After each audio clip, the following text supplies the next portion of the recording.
Nanawagan ng FIVOC sa mga residenteng malapit sa Bulkang Kanlaon na huwag magpakakampante at manatiling alerto. Posible kasing mas lumala pa ang sitwasyon ng Kanlaon, lalo't mas malakas ang naging pagsabog nito kumpara noong Hunyo ngayong taon. Si Rod Lagusad ng PTV sa Balitang Pambansa.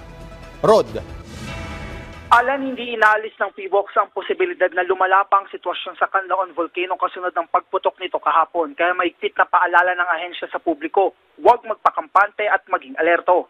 Ayon kay PIVOC Director Teresito Bacolcol, mas malakas ito sa nauna ng pagsabog noong Hunyo at maging sa mga nakaraang taon. Nakapagtala ng nasa 20 volcanic earthquake sa nakaraang 24 na oras ang PIVOC.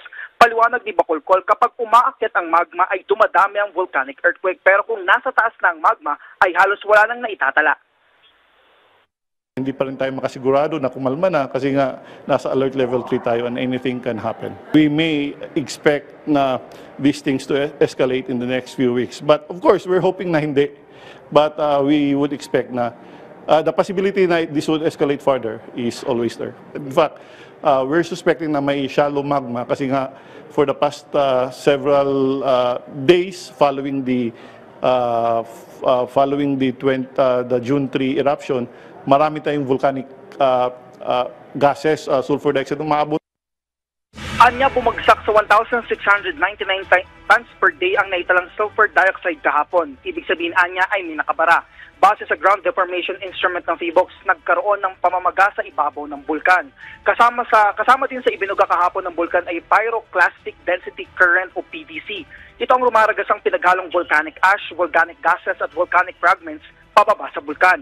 Anya, delikado ito dahil umaabot sa 100 kilometers per hour ang bilis nito, na umabot sa layong 3.5 kilometers ang inabot mula sa crater ng bulkan na pasok sa 4 kilometer danger zone ng bulkan.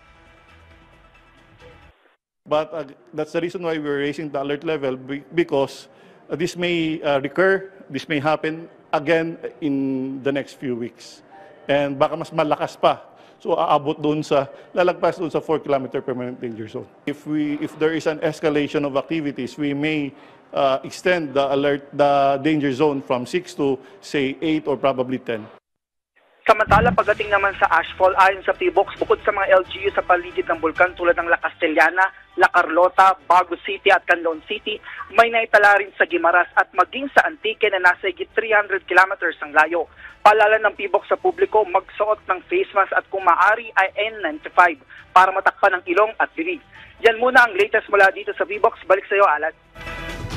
Maraming salamat, Rod Lagusad.